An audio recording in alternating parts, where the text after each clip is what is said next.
Nih bun, di video kali ini aku akan membuat kue talam pandan santan yang rasanya enak banget. Perpaduan manis dan gurihnya itu balance. Wangi pandannya harum banget. Cara buatnya juga mudah banget. Cukup dikocok-kocok aja langsung jadi loh, tanpa mixer, tanpa oven. Oke, langsung aja yuk ke cara pembuatannya. Untuk langkah pertama, di sini aku akan membuat lapisan warna putihnya terlebih dahulu. Masukkan tepung beras, tepung tapioka, sedikit garam, dan 2 sendok makan gula pasir.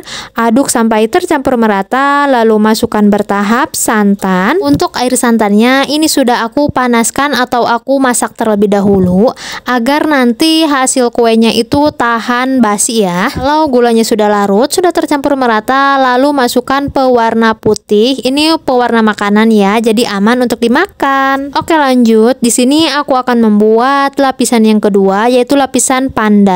Masukkan gula pasir, tepung beras, tepung tapioka, sedikit garam, lalu aduk sampai tercampur merata. Lalu masukkan jus pandan. Ini pandan asli ya, yang sudah aku blender sebelumnya ya. Susul dengan air santan, masukkan juga sedikit-sedikit aja ya, agar tepungnya nanti tidak bergerinjil dan gulanya cepat larut tentunya ya. Karena warnanya ini kurang menyala, aku tambahkan sedikit pasta pandan ke dalam adonan. Nah, ini adonannya sudah siap, lalu akan aku saring. Untuk adonan warna hijaunya sisihkan sebentar ya.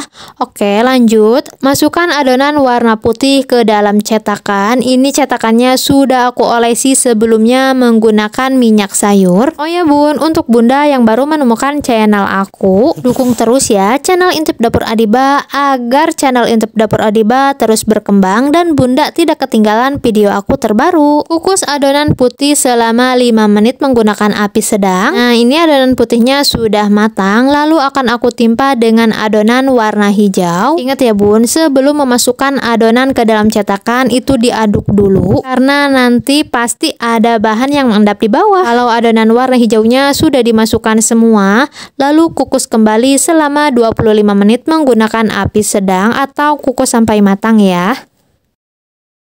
Nah, ini adonannya sudah matang, lalu angkat. Oh ya bun, agar hasil kuenya lebih ngeset, untuk mengeluarkan kue dari cetakannya itu harus nunggu kuenya dingin ya.